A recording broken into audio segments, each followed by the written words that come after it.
Halo, kembali lagi jumpa dengan saya di hari Sabtu 25 September 2021 dan malam hari ini. Sebenarnya hari ini adalah kelanjutan dari episode yang sebelumnya nih, nikah siri yang sebelumnya, yang sesama WNI ya. Namun karena jadwal terkendala juga banyak runtutan yang harus diikuti ya terhadap tema dan narasumber, jadi baru hari ini kita angkat ya. Momennya memang adalah sequel dari pernikahan siri episode di bulan apa ya? Beberapa episode yang lalu lah ya. Nah, Tante Mary mengucapkan terima kasih. Selamat datang untuk yang sudah datang. Beberapa teman kita di sini ada The Kids Channel. Hai, Pak Sudaryadi. Hai Saifullah. Terus ada Arjuna Ireng. Oh, selamat malam juga. Ini konteks yang menarik ya, Tante. Hai, Bang Yohan. Sebentar, saya mau ngucapin dulu. Bang Yohan, selamat ulang tahun ya. Ulang tahunnya barengan ya sama anak saya ya, ternyata ya, Bang Yohan ya. Selamat ulang tahun, Bang Yohan. Mm-mm. Oke, terus beberapa eh, apa teman bertanya kemarin memang tentang pernikahan siri ini. Banyak yang gimana kalau TKI nikah siri? Gimana kalau TKW nikah siri? Jadi konteksnya luas banget. Jadi pernikahan siri tidak hanya terjadi di dalam negeri oleh orang-orang kita, namun mungkin juga terjadi dengan orang asing, ya, berbeda keluarga negaraannya. Kita harus paham bahwa ada kejadian-kejadian ini di dunia nyata, jadi jangan baper ya para penonton yang hari ini hadir, jangan baper. Bentar nih, ada yang jatuh, bentar ya. Oke, oke. Heeh. Semoga panjang umur. Oh iya, panjang umur juga Bang Yohan, cepat sembuh ya, sama-sama ulang tahun, sama-sama sakit. Oke Arya, selamat datang Bang Alvin, selamat datang. Hey, Ko Fabian, thank you for visiting ya. Oke. So right now kita kehadiran dua bintang tamu, dua narasumber dari Kementerian Agama ya. Beliau-beliau berdua akan membantu kita untuk menjawab pertanyaan-pertanyaan kita karena ini terkait dengan kehidupan sehari-hari yang ada di sekitar kita. Mungkin saat ini kita nggak mengalami, mungkin saudara kita mengalami, mungkin kawan kita mengalami, mungkin bos kita mengalami, ya. Oke, paham ya. So, Tante Mary akan mengundang dua narasumber kita sebentar. Oh, jangan lupa, kalian bebas bertanya di kolom komentar ya, dengan mengutamakan adab, ya, mengutamakan adab. Kenapa mengutamakan adab? Karena kita manusia yang beradab ya, jenderal-jenderalku ya.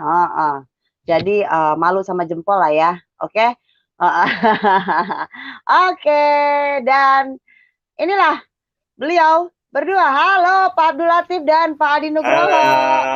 Halo Mbak, apa Malam. kabar Mbak Assalamualaikum. Mary? Ya, Kabar Selamat baik. malam, keluarga Waalaikumsalam. besar Selamat ya. malam. Anak Bang Beri. Eh, eh, Senang nih akhirnya bapak-bapak berdua kembali hadir ya karena kita masih punya yang sequel tadi saya bilang ya, kemarin itu kan baru pernikahan sirinya sesama WNI ya kan.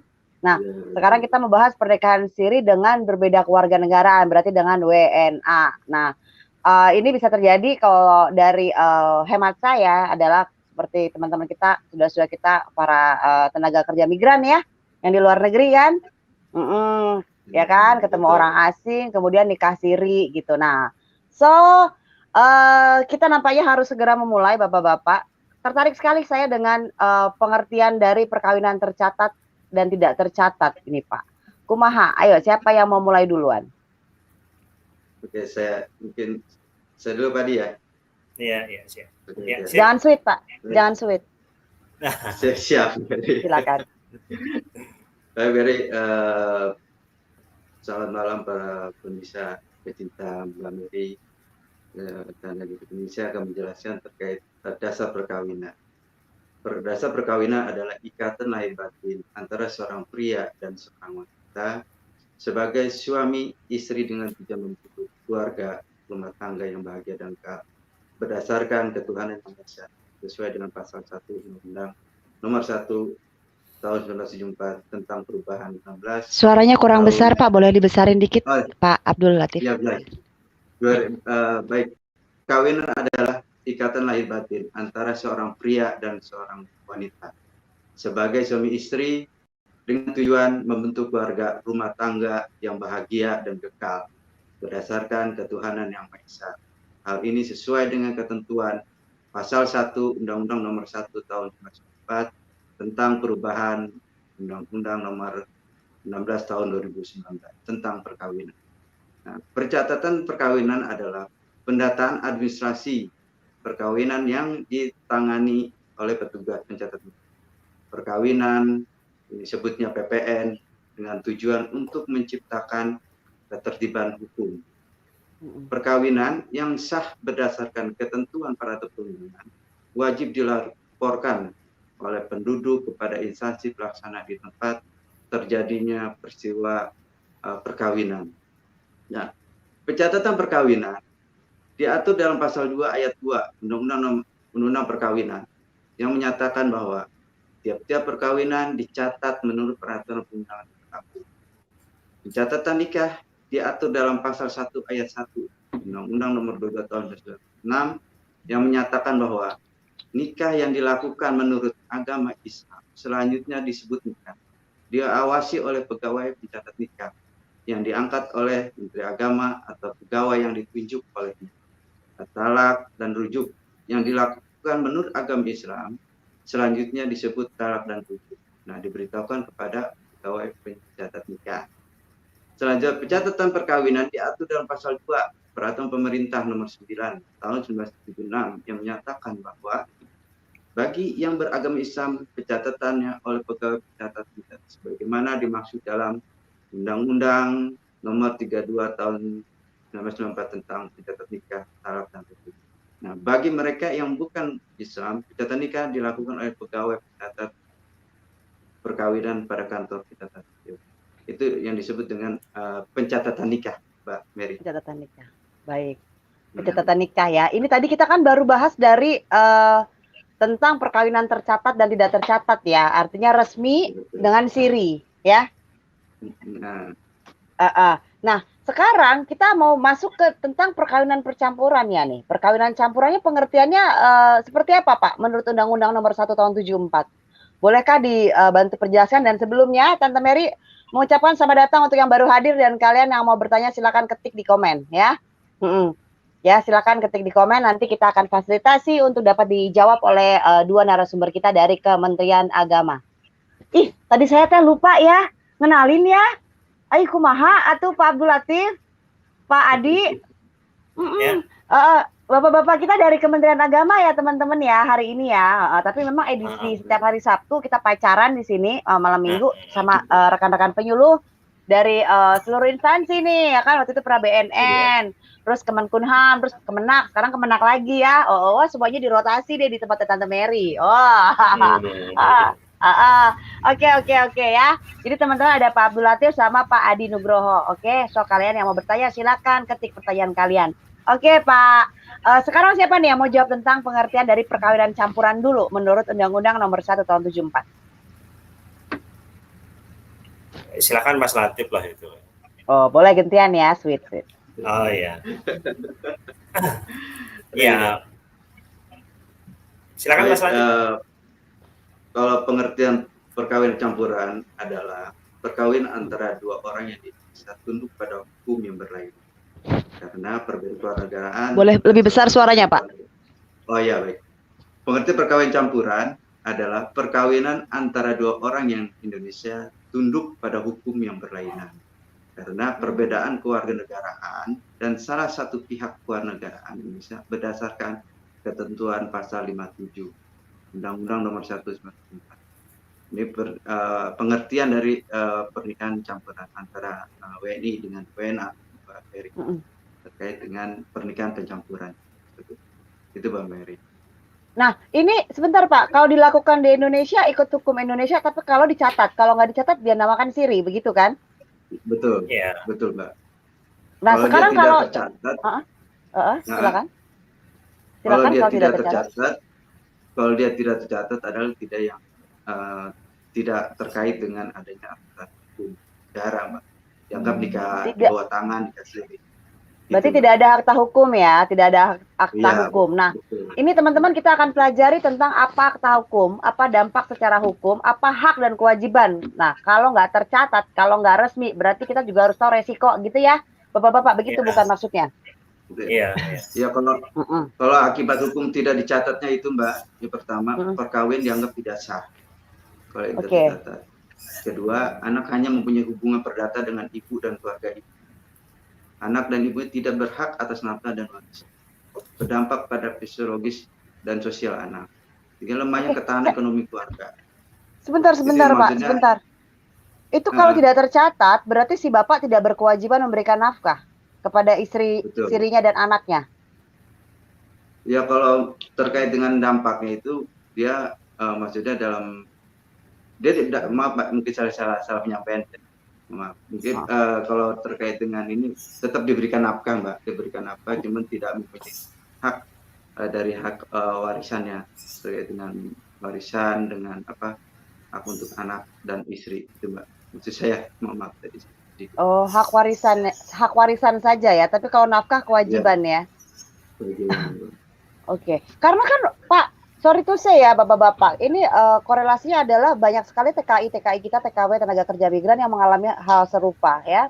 Akhirnya karena berada di perantauan, kemudian menikah dengan orang lokal, ya kan? Kemudian nikahnya nggak resmi, kemudian punya anak, dan terpaksa harus pulang kembali ke Indonesia, misalnya ada dampak-dampak ini yang mau kita gali satu persatu ya Bapak-bapak ya. Nah, tadi Bapak-bapak bilang ada akibat dari perkawinan yang tidak tercatat atau nikah siri campuran bagi anak yang dilahirkan, ya kan? Dampaknya seperti itu. Berarti kalau ada dampaknya lebih berat, lebih membebankan ke pihak perempuan gitu ya. Apalagi kalau orang WNI-nya adalah perempuan ya. Punten-punten ya. Kalau orang WNI-nya adalah perempuan kan sebenarnya ini juga jadi beban sosial kita, Pak. Betul. Ya. Monggo, silakan. Siapa yang menanggapi? Silakan, siapa yang mau menanggapi? Silakan. Oh ya. Baik Mbak Mary, para pendengar sekalian. Terima kasih atas kesempatannya kami diberi waktu untuk mencoba memberikan penjelasan begitu ya atau diskusi yang fokus utamanya adalah mengenai, kalau mungkin disingkat adalah nikah siri campuran gitu. Nikah siri tadi sudah dijelaskan oleh Mas Latif, itu sebuah peristiwa nikah, sebuah peristiwa perkawinan yang tidak dicatat oleh negara. Dia sah menurut agama dan keyakinannya sah, tetapi memang secara legalitas lemah begitu ya, karena tidak ada buku nikah, tidak ada akte nikah begitu. Nikah siri lokal saja sudah menimbulkan permasalahan hukum yang merugikan perempuan. Apalagi nikah siri, kawin siri campuran yang tadi sudah dijelaskan Mas Latif itu antar warga negara yang tunduk pada hukum yang berbeda. Ya misalnya yang sampai saat ini banyak TKI perempuan Indonesia ada di Timur Tengah, ada di di misalnya di Hong Kong, di Taiwan, di Jepang, di Singapura, Malaysia begitu ya. Yang sangat rentan kalau mereka melakukan nikah siri campuran. Nikah siri, jangankan nikah siri campuran, mungkin kalau nikah resmi campuran dan mereka melaksanakan di luar negeri saja sudah juga potensinya besar. Karena ada di jurisdiksi di luar Indonesia. Negara tersebut ya, negara tersebut ya, jurisdiksi itu maksudnya negara tersebut lah, kekuasaan hukum setempat. Betul. Karena mereka hanya perlindungannya kepada perwakilan Indonesia di sana saja sudah. Semuanya aparat kepolisian atau mungkin kejaksaan atau jenisnya ya namanya di negara orang itu sudah repot, sudah sulit, sudah makan energi. Itu yang resmi begitu ya, nikah campuran yang resmi. Nah, kalau nikah siri atau kawin siri campuran ini menjadi berlipat kerugiannya, potensi kerugian ya. Potensi kerugian itu artinya memang dalam prakteknya memang ya tidak semua nikah siri campuran itu merugikan, enggak juga. Kalau memang mereka dari sejak nikah sampai ya kakek nenek begitu sangat setia, sangat saling cinta, ya mungkin aman-aman saja kalau nggak ada permasalahan. Tapi pada prakteknya ya ada yang mungkin 5 tahun, 6 tahun begitu ya, mungkin sudah apa ada rasa yang lain sehingga terjadi perselisihan sehingga mengakibatkan mereka berpisah. Kalau nikah resmi campuran mungkin bisa tertolong dengan pembelaan yang dapat dilakukan oleh perwakilan negara Indonesia di negara setempat. Tetapi juga ada perlu diperhatikan tidak semua perwakilan ada mungkin bagian yang melayani itu. Tentu yang mungkin yang besar-besar. Tapi kalau mungkin di Timur Tengah, di Asia Timur mungkin ya pasti ada lah itu.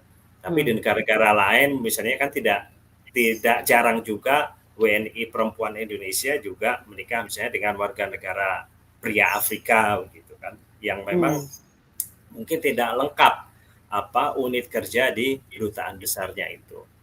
Betul. Kalau nikah siri campuran dan mereka berada di Indonesia, ya seperti yang tadi Mas Latif sampaikan, posisi mereka berdua tentu tidak tercatat oleh negara. Secara legalitas tadi sudah disampaikan oleh Mas Latif, ya tidak kuat begitu ya. Tetapi secara agama dan keyakinan mereka ya sah saja. Anak yang dihasilkan dari nikah siri campuran itu ya tetap dianggap anak mereka berdua begitu ya. Dapat kartu keluarga, dapat KTP itu bisa dilihat di peraturan presiden. Aduh saya lupa lagi. Mohon maaf. Ada peraturan presiden mengenai tata cara tata cara pencatatan di kartu keluarga. Nah, itu dapat dilakukan itu. Nah, sebelumnya kembali kepada kembali awal. Jadi memang para WNI yang melakukan baik nikah siri campuran atau nikah campuran, alangkah baiknya selain akte nikah, buku nikah atau itu juga dilengkapi dengan perjanjian nikah. Jadi perjanjian nikah itu maksudnya prenup.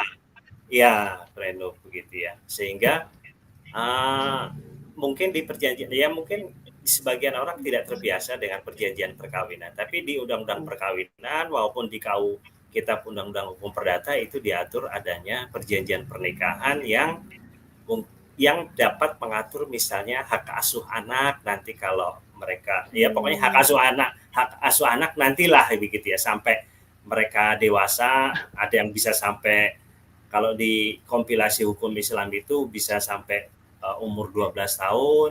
Kalau di Undang-Undang Kewarganegaraan itu 18 tahun ditambah 3 tahun atau di Undang-Undang Perlindungan Anak itu 21 tahun ya gitu. Nah, itu bisa. Itu mengenai hak asuh anak. Nah, kemudian misalnya mengenai harta perkawinan ini juga penting. Ini sangat penting malah khususnya tadi bagi perempuan WNI begitu ya karena ya jangan menyerahkan sepenuhnya kepada si laki-laki ini, kita kan nggak tahu nantinya. Nah misalnya dalam beberapa kasus ada yang model seperti ini, misalnya selama 5 tahun itu di bawah tangan, itu yang perempuan atau yang laki-laki WNI ini udah dikasih harta benda lah, mobil kah, rumah kah atas nama dia. Setelah 5 tahun merasa cocok, pada saat itu masih merasa cocok, yuk kita resmi aja yuk. Nah, demi kelanjutan, oh ya setuju, ayo. Ya dicatatkan lah, mungkin yang muslim bisa isbat nikah ke pengadilan agama dulu, di sidang tentunya harus membawa bukti mereka dulu pernah nikah di bawah tangan atau nikah siri itu, ada saksi, ada mungkin foto begitu, ada surat keterangan, dibawa ke pengadilan, diisbatkan oleh pengadilan agama menetapkan, setuju, keluar putusan atau penetapan, dibawa ke KUA, nanti dibuatkan buku nikah. Sedangkan yang non-muslim, ya tentu ke pengadilan negeri prosesnya, begitu. Lalu ke catatan sipil kalau sudah selesai. Nah, tetapi setelah itu sah gitu ya, karena sudah ada buku nikah, akte nikah gitu, kan ya perjalanan hidup orang nggak ada yang tahu nih. Yang misalnya 6 tahun itu aman-aman saja, kita masih setia, masih sayang begitu ya.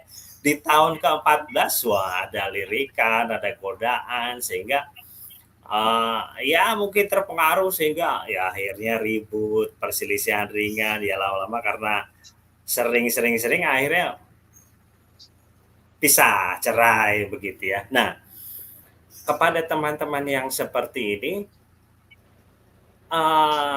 khususnya ya harta benda yang tadi selama 5 tahun nikah siri Diberikan.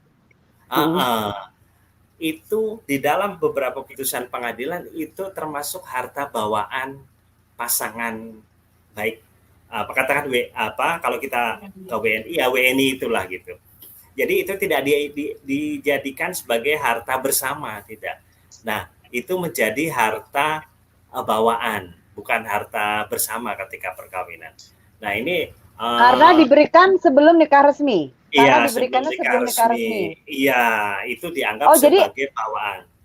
Jadi kalau misalnya nih cowok Indonesia punya cewek orang asing, nikah siri dulu. Nah, orang asing ini kan kalau mau punya mobil nggak bisa pakai nama dia, berarti masih pakai nama dia kan? Iya. Kasih duit, beli mobil, mau punya rumah nggak bisa, ngasih duit lagi, beli rumah gitu ya.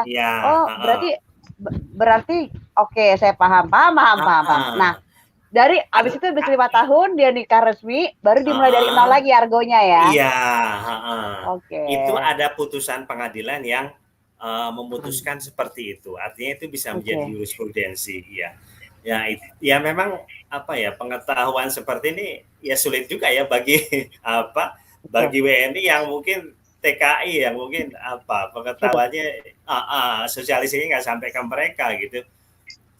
Tetapi kalau itu terjadi di Indonesia begitu ya, tentu kalau warga negara asing tidak bisa mencatatkan atas nama dia gitu. Pasti misalnya kalau WNI ya perempuan atas nama perempuan. Nah itu Nah itu ya sebaiknya ya bukan sebaiknya sih. Ya itu menjadi sesuatu yang mudah-mudahan menguntungkan begitu ya. Kalau memang si laki-laki ini sudah tidak ada kecocokan dengannya atau kemudian punya etikat buruk sih, misalnya ya katakan si laki-laki yang WNA ini kembali ke negaranya, harus kembali ke negaranya atau memang sengaja ya sudah bosan, sudah merasa cukup, ditinggal gitu aja lah ya, ditinggal gitu aja ya. Iya begitu. Tetapi juga kan perlu kita pahami bersama juga ada WNA yang mungkin yang ngotot begitu ya, dia perlu anak, perlu harta benda sehingga bisa meng-hire advokat yang top lah gitu, yang punya kemampuan untuk berdalil sehingga bisa memutarbalikan sedemikian fakta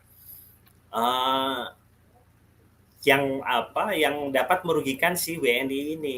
Katakan itu kasusnya di Indonesia ya, bukan di luar negeri ya.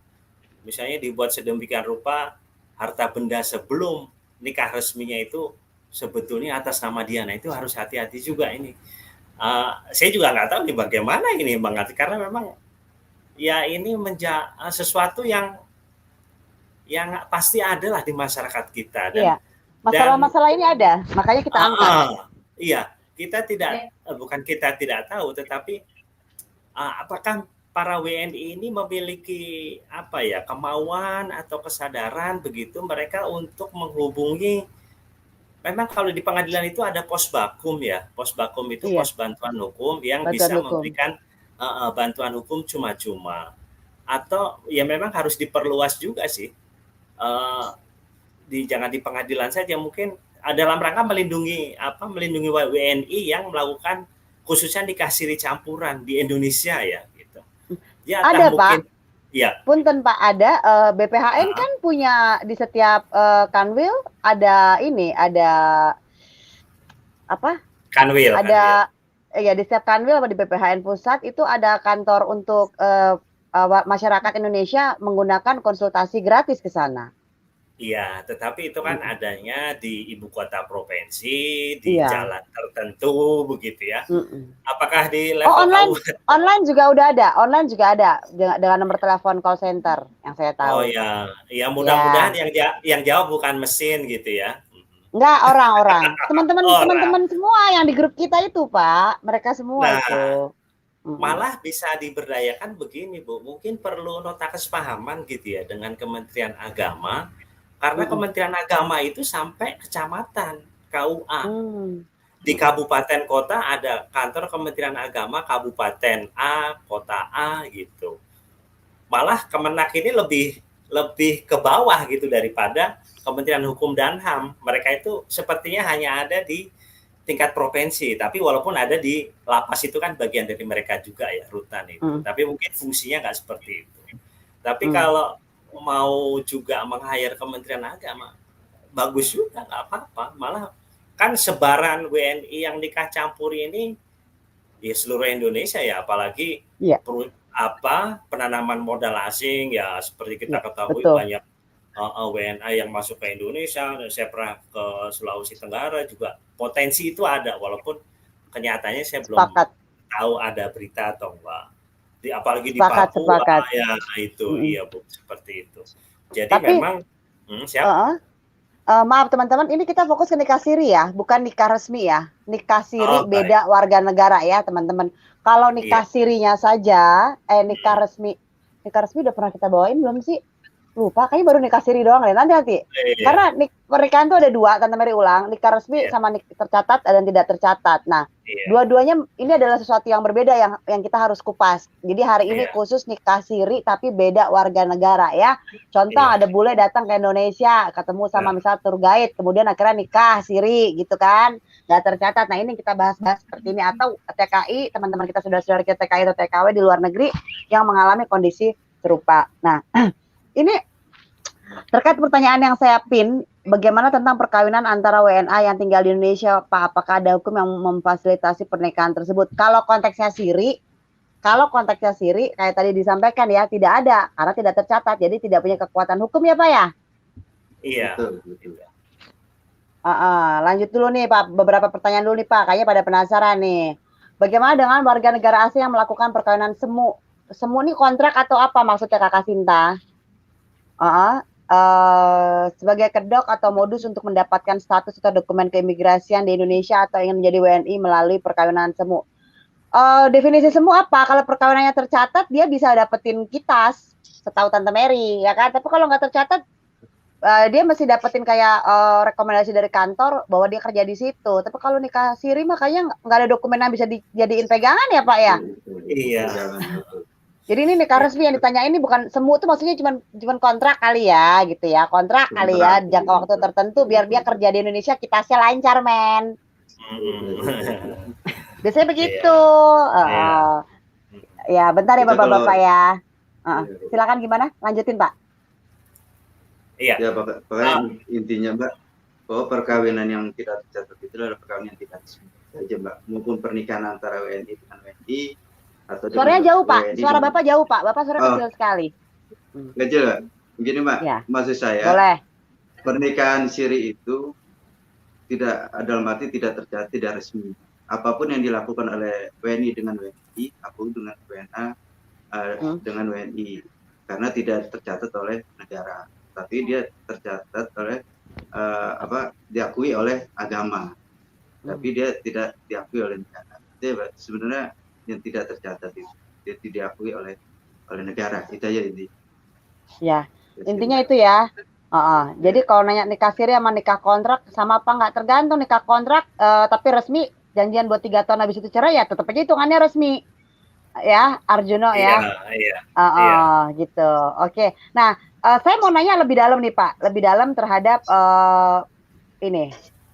Lalu sekarang kalau proses nikah siri campurnya jelasnya tadi cuma dibilang yang tahu cuma beberapa orang tertentu ya, namanya siri rahasia ya Pak ya. Iya. Nah, ya tidak juga sih Bu. Oh gimana ceritanya gimana? Silakan Pak. Tapi ini peristiwanya lokal ya, nikah siri lokal. Nikah siri antara warga negara asing dengan orang Indonesia tapi di Indonesia.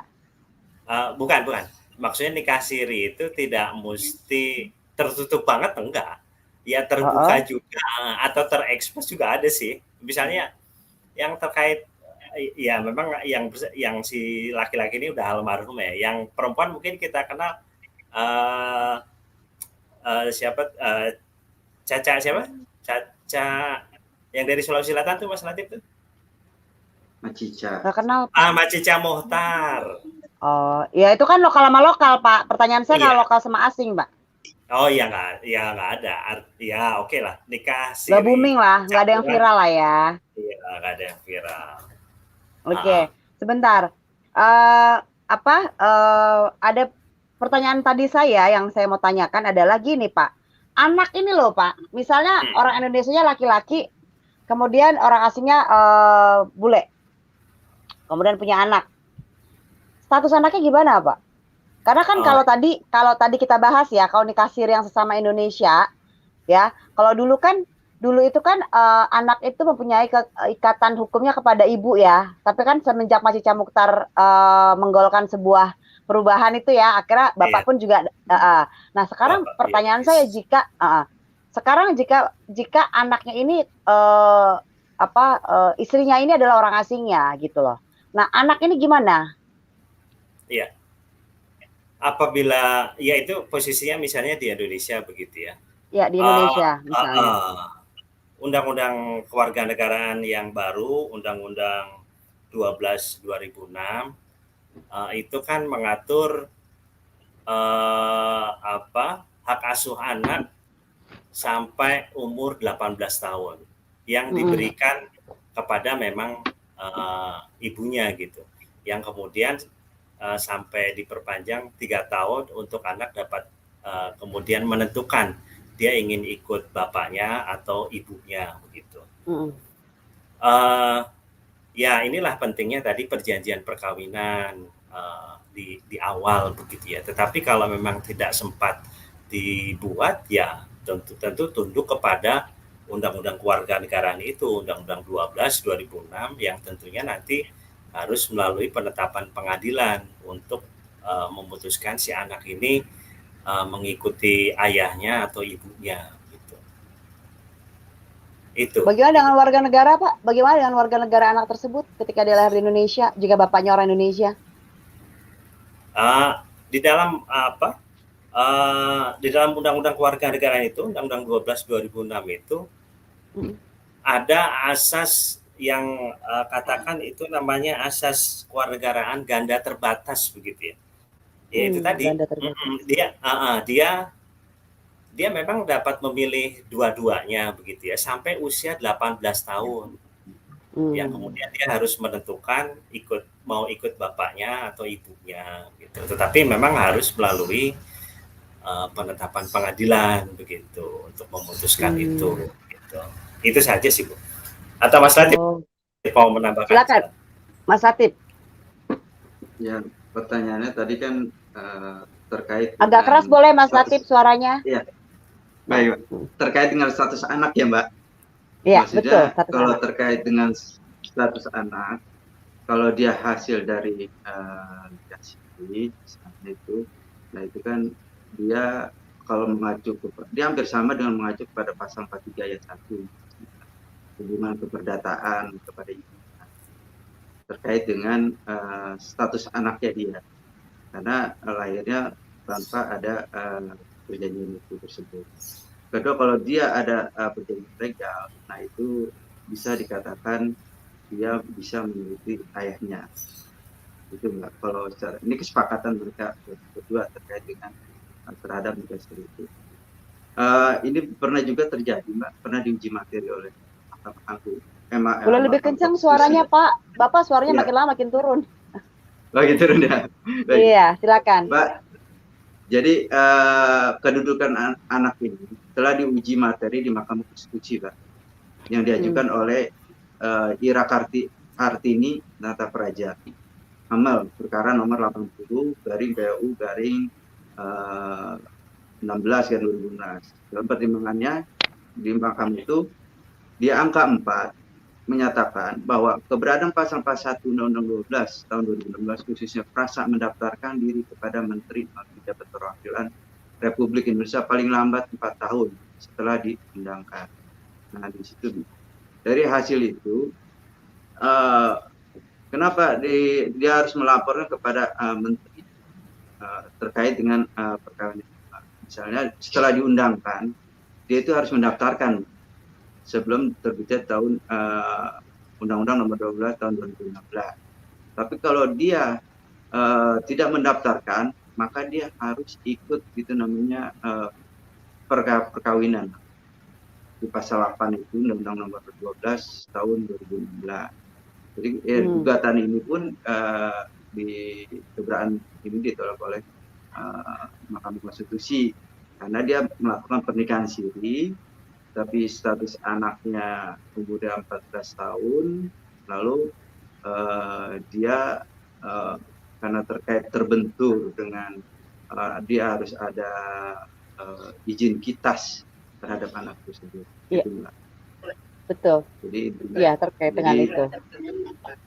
Jadi izin tinggal itu. Nah, kendalanya dari karena hubungan perdata dengan ibunya harus hubungannya hanya pada ibu. Itu seperti itu. Oke, baiklah. Teman-teman yang mau bertanya silakan ya, silakan. Nah, saya mau masuk ke pertanyaan berikutnya. Sekarang kalau terjadi perpisahan nih Pak ya, perpisahan, padahal nikahnya siri, terus anak dibawa sama istrinya ke luar negeri Pak, apa yang terjadi? Gimana? Ya, Ya, silakan. ya tentunya si bapaknya yang ada di Indonesia tentu harus ya mengupayakan melalui kantor perwakilan Republik Indonesia di tempat si istrinya itu. Tetapi ya ini kesulitannya ketika ya di dalam istilah yang lain itu kan diculik begitu ya, dibawa keluar dari Indonesia, dibawa ke negaranya atau malah mungkin ke negara yang lain sehingga si suami atau pasangannya ini sulit untuk mencari keberadaan anak tersebut. Apalagi ini nikah siri begitu ya. Padahal Pak, dalam undang-undang kan kalau anak dibawa oleh salah satu orang tua bukan penculikan, Pak. Iya, ini kan nikah siri, Bu. Iya, karena nikah siri itu tadi kan. Itu nikah siri, nikah yang tidak sah, begitu. Nikah yang tidak tercatat ya. Sehingga di dokumen negara juga tidak ada. Tidak ada, iya. Iya, itu karena jadi dia mau lapor tentang itu anak saya dibawa sama istri saya gitu ya, atau sama mantan istri saya juga susah ya Pak ya. Mungkin kalau hukum Indonesia dan perwakilan Republik Indonesia di luar negeri itu tahu bahwa pada dasarnya nikah siri itu kan nikah yang sah tapi nggak dicatat gitu, itu sah gitu. Misalnya dengan melampirkan, oh waktu saya nikah itu, nih loh ada fotonya, ada keterangan dari RT RW bahwa saya dan si B ini menikah gitu, walaupun tidak dicatat. Kalau perwakilan RI-nya itu mengerti, ya sebetulnya ada pernikahan walaupun tidak tercatat. Bukan berarti nikahnya tidak sah sih, hanya tidak tercatat dan ya sebetulnya bisa ditelusuri, tapi ya itu tadi kesulitannya kalau sudah di luar hukum Indonesia, tentunya di luar negeri tentu sangat sulit. Apakah bisa misalnya melalui Interpol? Waduh, nggak tahu saya. Apakah itu bisa dapat? Nah, itulah ribetnya. Karena itulah yang diantisipasi, yang harus diantisipasi oleh WNI itu kalau yang melakukan nikah campur. Karena memang ternyata kan di pemberitaan itu ternyata ketika WNA yang membawa anak hasil nikah siri campur atau nikah campur itu ternyata itu juga ada hal yang sifatnya finansial gitu. Misalnya dengan adanya anak begitu, nanti mereka di negaranya akan mendapatkan tunjangan khusus. Iya, beda negara beda peraturan. Pajak. Nah, betul, bagi bebas negara-negara negara-negara yang mampu, yang ekonominya mampan, pasti kesejahteraan sosialnya sudah tinggi. Eropa, Amerika pasti memberikan kemudahan, tunjangan kepada warga negaranya. Tetapi mungkin kalau pasangan kita orang, ya mohon maaf, negara yang menengah ke bawah gitu ya, mungkin anaknya nggak dibawa serta, udah bawa aja dah gitu kan. Nah, ini kita harus hati-hati kepada pasangan kita yang berasal dari negara-negara yang ekonominya mampu ini. Nah, karena ternyata itu kemungkinan tadi dibawa, ya kemungkinan besar dibawa lebih besar, betul. Nah, karena menguntungkan dirinya gitu, karena ada tunjangan-tunjangan dari negaranya. Nah, ini yang harus hati-hati begitu ya. Walaupun kasusnya juga tidak terlalu banyak. Ya, Siap. kalau terjadinya sama orang terkenal atau selebritis mungkin akan ke blow up, Pak. Tapi kalau terjadi pada orang biasa rasanya agak sulit ya. Oke, terima kasih Nah, jawabannya, Bapak-bapak. Kita akan menanggapi pernyataan dari Daniel Nizar. Kalau seorang laki-laki menikahi perempuan secara siri tentu sebelumnya sudah tahu konsekuensinya. Harusnya bila serius langsung saja dilakukan penetapan. Kalau tidak ditetapkan penetapan berarti tidak berani bertanggung jawab, jangan menuntut terlalu banyak. Ya, ini konteksnya menikah dengan orang asing secara siri ya.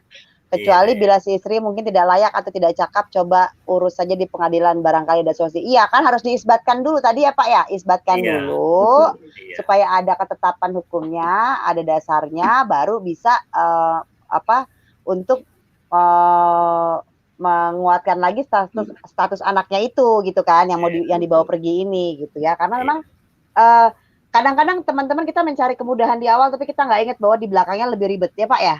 iya, Betul. betul. Betul. Ini yang pernah Iya, kita bahas waktu itu ya Pak ya, di kasiri aja udah Iya, ribet yang sama orang lokal, apalagi dari sama orang asing, iya, ya kan? relasi. iya. Oh, oh. Nah, oke, Sesuatu, ya, Cuma sesuatu silakan yang Pak. statusnya sama Mbak, cuman beda-beda WNI WNA aja. Iya, ah, oh, oh. sesuatu yang sifatnya administratif pasti ribet. Gitu. KTP hilang aja ribet. Nah, Iya, apalagi ini ngurus anak, ngurus harta benda, lebih repot lagi begitu. nah, Tetapi ya silakan. tetapi kita juga tidak bisa menafikan fakta. Coba kalau ada sensus resmi, ada pendataan resmi, waduh, mungkin kita bisa prihatin begitu ya, terutama kepada TKI-TKI yang mungkin di luar negeri, Betul. jauh dari pasangannya, itu kan nggak terekspos yang seperti itu. Kita melihatnya yang selebritis saja, yang orang-orang mampu begitu ya, WNI yang Iya, cukupan iya, gitu. Yang di Timur Tengah, yang di Asia Timur itu, kita apa pernah ada pendataan atau malah mungkin perempuan-perempuan itu ya saking mungkin lugunya gitu, atau mungkin pasrahnya ya sudahlah nggak usah ya, tapi mungkin mungkin sebetulnya mereka menderita juga gitu dengan peristiwa perkawinannya gitu, apalagi kalau mungkin harus membawa anak itu ke Indonesia. mm-mm. Nah ini kan juga Itu problema, banyak tetapi banyak kasus itu Pak, banyak anak betul TKI yang bawa pulang anak ke sini kan, karena kasus ini kan. betul Betul. ya, tapi bersyukurlah kalau memang saat ini peraturan perundang-undangan di Indonesia sudah cukup bagus untuk secara administrasi melindungi warga negara Indonesia yang mungkin masih kecil begitu ya. Masih kecil itu dalam arti anak dari WNI yang dibawa pulang itu. Mereka Iya, tetap dapat akte lahir, dapat kartu keluarga begitu. Walaupun tentunya ada keterangannya perkawinannya tidak tercatat gitu. Tetapi ya iya. secara administrasi negara sudah saat ini sudah melindungi anak-anak tersebut gitu Bu. Oke. Nah, Hmm. sekarang pertanyaan yang paling menggelitik nih, apakah pelaku nikah siri campuran dapat dipidana? Pengen Ya, tahu saya. nah kalau nikah itu keduanya ada di Indonesia lebih mudah begitu ya, lebih mudah tuh dalam arti karena dua-duanya ada di yurisdiksi Indonesia, ada di negara hukum Indonesia. Kalau tentu yang satunya di luar negeri ya tadi itu kesulitannya sulit. Karena ada putusan pengadilan dari pengadilan di Sumatera Barat di saya lupa tadi mencatatnya itu karena ada beberapa hal. Jadi pelaku nikah siri itu dipersamakan oleh majelis hakim sebagai orang-orang yang melakukan perzinahan gitu, Oh ya, atau overspell. Nah itu memang pendapat majelis silakan saja, betul. boleh saja begitu. Tetapi hukumannya Mm-mm. memang tidak di bawah 1 tahun begitu. Tetapi ya itu ya kita hormati cara pandang majelis seperti itu. Ya sebetulnya mungkin kalau kalau kita melihat sisi positifnya, ya sebenarnya sebagai pembelajaran kepada warga negara ya jangan siri begitu loh, catatkan itu saja sih. Tetapi ada putusan pengadilan yang menetapkan, yang memutuskan bahwa pelaku nikah siri ini dipersamakan begitu ya, sebagai pelaku perzinahan. Bisa saja, bisa saja ketika nikah siri itu memang tidak lengkap syarat dan rukunnya, dapat dianggap seperti itu. Misalnya anaknya ternyata di bawah umur, Iya. saksinya sebetulnya tidak berkompeten gitu. Kemudian malah saksinya tidak jelas, walinya juga tidak jelas, kan Betul, bisa betul. saja hal seperti itu. Nah, sehingga majelis menganggap bahwa ini sebetulnya dipersamakan dengan perzinahan begitu. Walaupun mungkin di Itu kan depan case to case. ya, Itu kan iya, iya, case to case kan, nggak bisa pukul iya, rata siap, toh. iya, siap, siap, iya, Betul, betul. ada Ah, lah. ya. Nah, Hmm. sekarang Kak udah tahu dampaknya besar, apalagi dengan nikah beda kewarganegaraan, ya kan Pak? Iya. Nah, sekarang kalau tadi dibilang ada perjanjian harta bersama, perjanjian yang mungkin harus dibuat, jelas-jelas pernikahannya nggak tercatat. Jadi kalau pun harus berpisah, ngurusin pisah hartanya berarti apakah hanya berdasarkan perjanjian saja? Apakah bisa kesepakatan lisan atau gimana Pak? Apakah harus memang masuk ke pengadilan dulu, ngisbatin dulu baru bisa gugat harta atau gimana Pak? Jika terjadi perpisahan tanpa perjanjian ya. Ya kalau sebaik saya jelaskan sedikit. Kalau Ya. terkait dengan pernikahan campur tidak dibuat perjanjian, itu Suaranya boleh lebih mengakibatkan besar Pak? oh iya Pak. Ya. Suara saya di mana ini? Iya, naik Perjanjian turun. perjanjian tidak dibuat akan mengakibatkan dampak tidak adanya akte perkawinan. Ini sudah jelas. Sudah jelas kalau namanya sudah ada tidak perjanjian, itu sebagaimana ketentuan pasal 12 PP nomor 195 yang menyatakan bahwa perjanjian kawin haruslah tercantum dalam suatu akte perkawinan. Kemudian pernikahan WNI dan WNA tidak melakukan perjanjian perkawinan campuran harus tunduk pada undang-undang perkawinan Indonesia. Yang sama juga diberlakukan bagi warga negara Indonesia lain, yaitu adanya ketentuan harta bersama. Ketentuan ini sudah sesuai dengan prinsip dan asas yang diatur dalam setiap hukum agama dan hukum keperdataan yang diatur dalam hukum Indonesia. Iya. Jadi di dalam ini kalau dia tidak melakukan perjanjian tidak ada akibat hukumnya, karena dia tidak harus, ini harus ada perjanjian. Itu Mbak. Oke. Berarti tetap harus ada perjanjian ya. Berarti kalau bisa Boleh kita gitu menambahkan? aja. Silakan Pak Adi, Iya. silakan.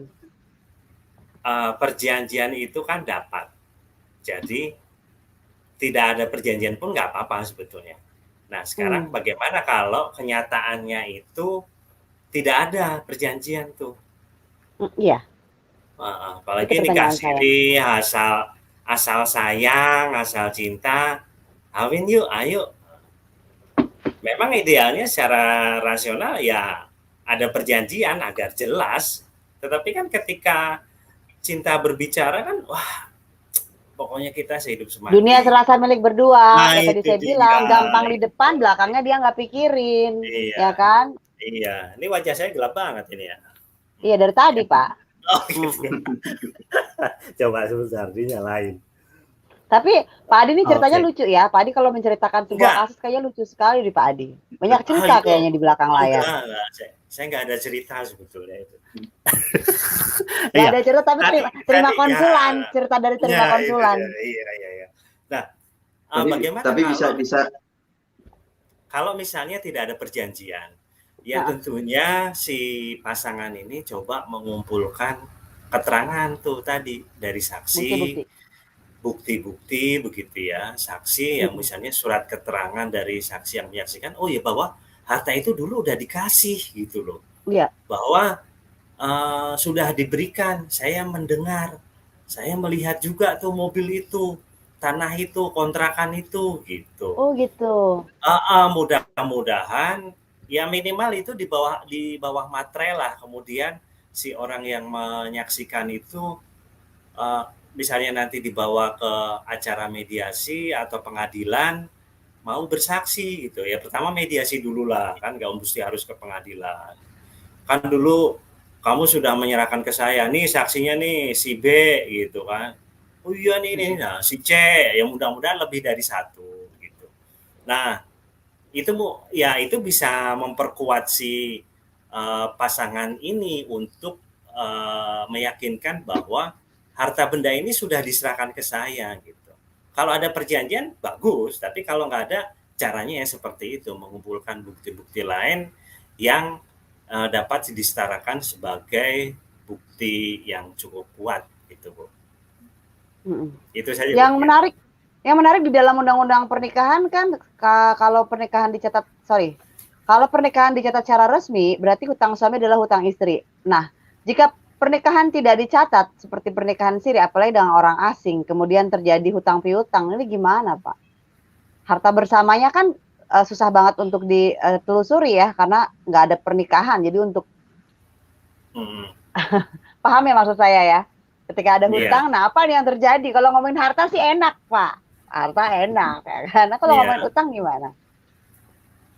Iya, mengenai harta ketika terjadi hutang piutang yang dilakukan oleh salah satu pihak, gitu ya. Misalnya pihaknya laki-laki, ya kalau siri tentunya sudah jelas tidak bisa dituntut karena tidak ada legalitas atas pernikahan mereka. Yang mengakibatkan secara legalitas pula si pasangan siri itu tidak dapat dituntut atau bukan tidak dapat dituntut ya bisa saja dituntut tetapi dia mempunyai kekuatan karena dapat menyatakan bahwa hubungan saya dengan dia nggak mana suratnya hartanya orang nggak ada kok begitu. Tapi ketika ya resmi ya tentunya dapat ada yang curhat. Iya, jadi tentunya dapat dituntut begitu ya sebagai pihak yang bersama ketika ada hutang piutang dilakukan oleh salah satu pihak. Tetapi ya itu tadi bahwa dalam harta perkawinan itu kan ada harta bawaan, ada harta bersama atau bunuh gini. Nah, harta yang perlu kita yakinkan atau kita amankan itu ya harta bawaan itu yang memang sebetulnya adalah harta milik kita pribadi begitu ya. Tapi kalau yang harta bersama ya tentunya menjadi risiko bahwa itu ya dapat saja nanti dituntut oleh pihak-pihak yang merasa memberi hutang kepada pasangannya itu. Gitu. Jadi kata kuncinya mungkin walaupun harta bersama kalau bisa jadiin harta bawaan gitu, jadi nggak kelihatan. Ini pantang aja nih. Gitu. Diajarin loh. Iya, itu kata Mas Latif juga itu, ya. Diajarin sama Pak Adi, lo guys diajarin tuh. Kalian dikasih tips sama Pak Adi untuk nyelamatin. Ini luar biasa loh narasumber kita ya. Gimana Mas Latif? Tapi kalau sekarang itu menarik, dia belum pernikahan itu belum melakukan perjanjian. Itu pernah ada uji materi, Mbak, putusan nomor 69 PU garing 13/2015, yaitu dia menguji pasal 29 ayat 1 Undang-Undang Perkawinan. Nah, itu bisa dia ada frasa sebelum dan sesudah.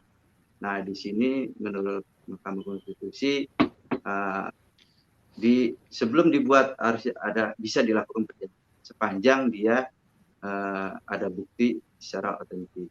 Dalam arti perjanjian ini dia harus buat. Jadi sebelum menikah, dia belum melakukan perjanjian. Setelah menikah dia bisa melakukan perjanjian.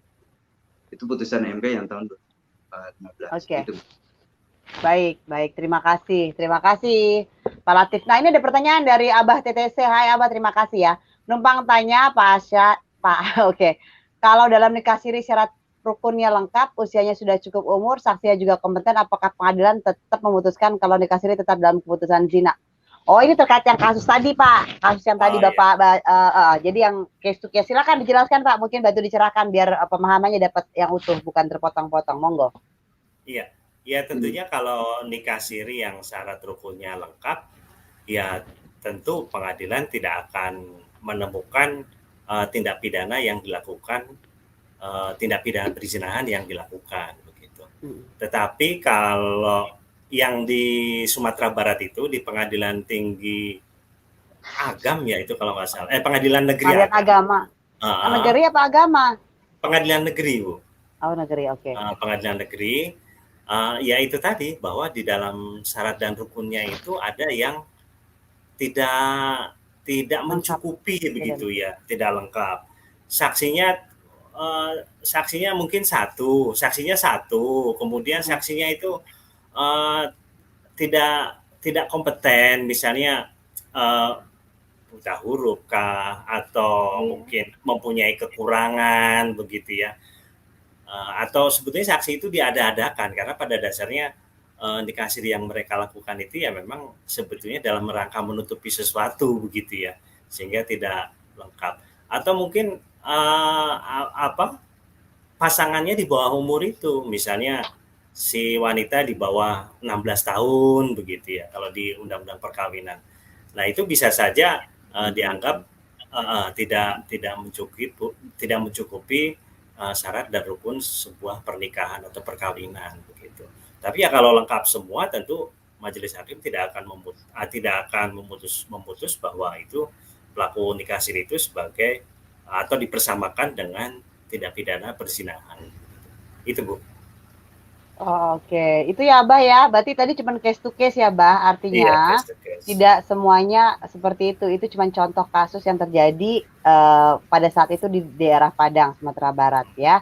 Oke, teman-teman kita sudah masuk ke silakan. Mbak, boleh saya menambahkan? Boleh, silakan. Kalau terhadap pertanyaan ini, kalau dia sudah lengkap secara rukun agama, berarti kan ada wali, ada saksi, ada ijab kabul, ada ini kan pertanyaan ini sudah memenuhi syarat secara agama. Nah, dia ingin mendapatkan satu keputusan dari pengadilan. Nah, mungkin yang dipertanyakan bagaimana prosedurnya untuk dapat mengajukan syarat untuk mendapatkan penetapan dari pengadilan itu. Ya, pertama, dia itu harus mengajukan permohonan kepada desa atau kelurahan, yaitu mengajukan permohonan di mana dia melakukan tempat tinggal pernikahan. Yang kedua, dia harus mengajukan surat permohonan kepada KUA yang menyatakan bahwa pernikahan itu tidak tercatat di catatan pernikahan. Jadi dia mengajukan permohonan ini. Nah, setelah dia melengkapi permohonan itu, dia baru mengajukan kepada pengadilan agama untuk dibukakan isbat nikah. Nah, nanti bagaimana pengadilan agama akan melihat dokumen-dokumen yang diajukan oleh kedua yang melakukan pernikahan siri ini, akan dilakukan penetapan oleh pengadilan. Akan dilihat dokumennya. Kalau dia memenuhi syarat secara agama, akan diterima. Banyak memang di putusan pengadilan di Mahkamah Agung itu banyak sudah menerima penerimaan isbat nikah. Itu, Mbak, yang saya tambahkan. Oke, baik. Terima kasih kakak-kakak, bapak-bapak dari Kementerian Agama ya, hari ini udah bantu kita pencerahan. Teman-teman bisa nonton video sebelumnya beberapa bulan lalu rasanya, itu pernikahan siri tapi sama kewarganegaraan. Malam hari ini konteksnya ada pernikahan siri beda kewarganegaraan. Apa yang akan terjadi tadi udah dijelasin semua, apa yang akan terjadi, segala resikonya, dan bagaimana sarannya pun udah dikasihin sama bapak-bapak penyuluh kita dari Kementerian Agama. Nah, kita sudah sampai di penghujung acara. Bapak-bapak boleh saya minta ini ada kuis ya, bukan kuis. Ada satu goodie bag yang akan diberikan untuk salah satu penonton. Silakan bapak-bapak, Pak Abdul Latif atau Pak Adi Nugroho yang mau pilih. Siapa nih yang kira-kira menang, yang dapat hadiah? Pak Adi. Pak Latif lah itu biasa yang pilih itu. Silakan. Tadi siapa aja ya, Mbak? Belum tanya. Ada yang barusan tanda tanya channel, ada Andre Pramudia, ada Rizky Amalia, ada Sugeng Dele, ada Java, Robi Yulianto, ada Yohan, ada Daniel Nizar, ada Eva Diah Restati, ada banyak, ada Adventin Puput, ada Ria Jana, ada Muhammad Yasin, ada 30 seconds WhatsApp, ada Ahmad Masnun, Arjuna Irang, banyak Pak.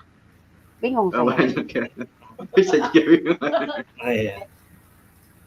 Terserah Mbak Mary aja lah. Gitu. Oh, atau jangan begitu, nggak boleh. Host nggak boleh milih. Oh, gitu ya. Nanti jatuhnya nggak adil. Harus narasumber yang milih. Iya. Mas Latif lah itu biasanya itu. Ayo. Mungkin tadi saya nggak terlalu hafal ya. Mungkin yang pertama komen aja, Mbak. Siapa tuh yang tadi Pak komennya? Pertama komen yang mana? Yang pertanyaannya apa? Masih ingat pertanyaannya nggak? Yang apa ya?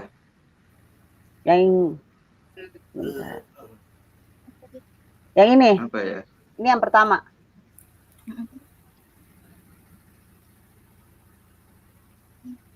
Oh, atau Yang gini, pertama.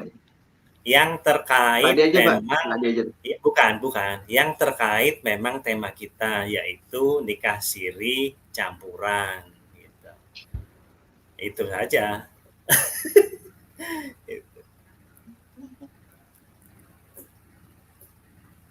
Mungkin yang terakhir aja deh, Mbak. Terkait tadi pertanyaan dia terkait dengan Yang ini. nikah. Ya, yang ini ya. Ya, Oh, Yang ini gitu. betul, saya konfirmasi betul. Oke, berarti Abah TTC Tanya Channel, Abah berhak mendapatkan sebuah goodie bag. Hadiah dari BPHN Kemenkumham.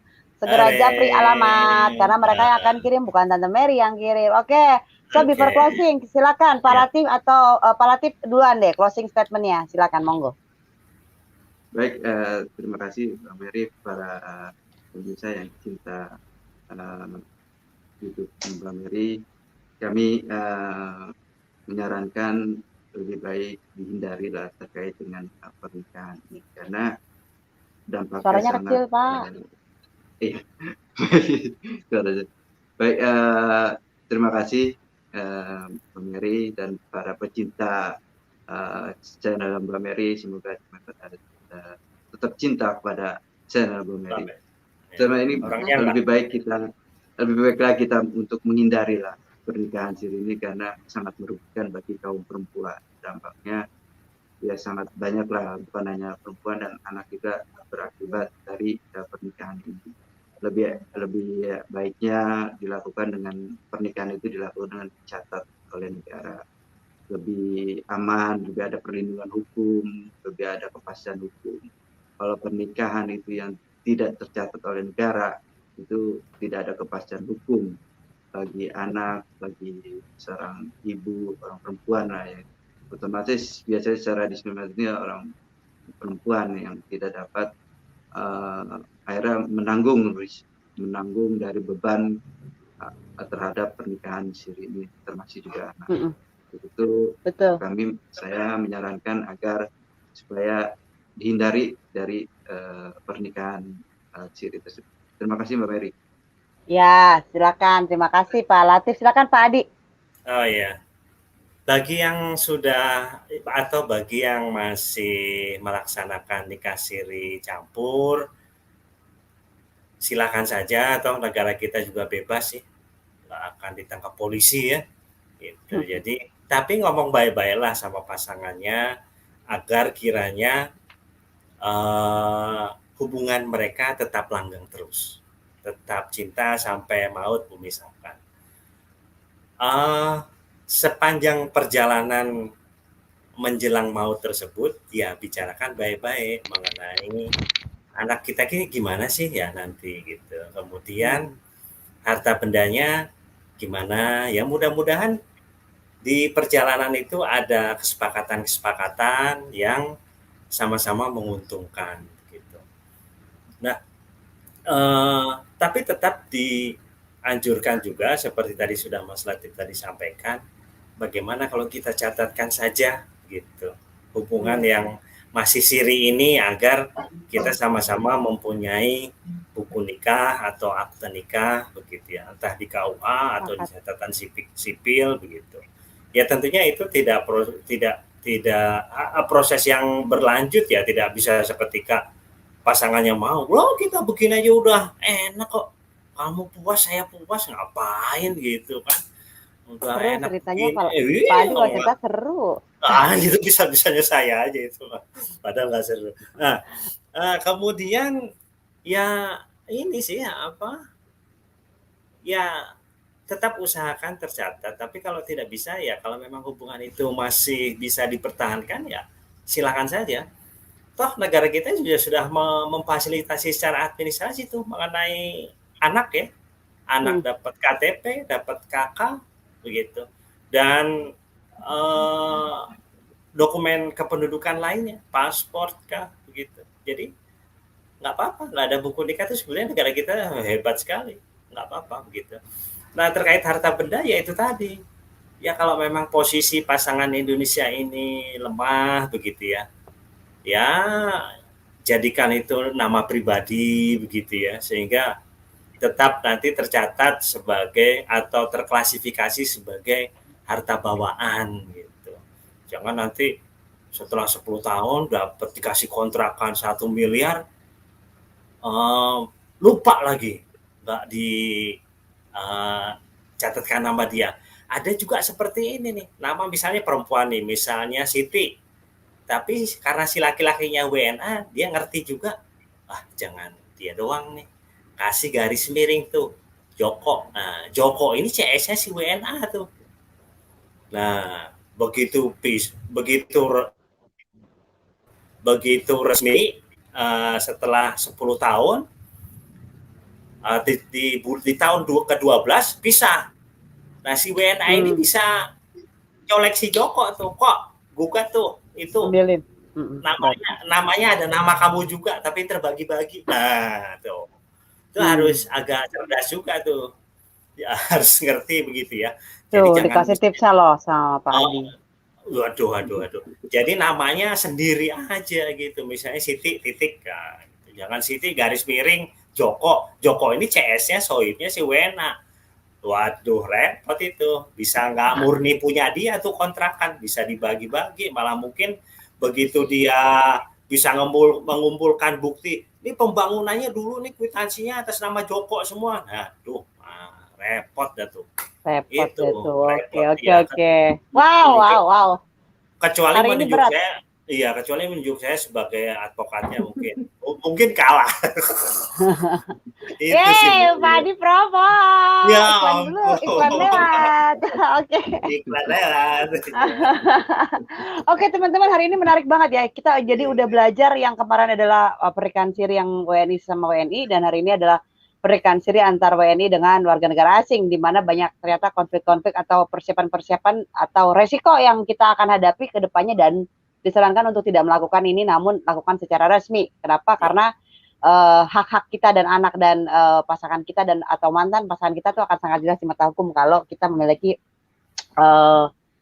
kedudukan ya dari pernikahan yang resmi. Oke.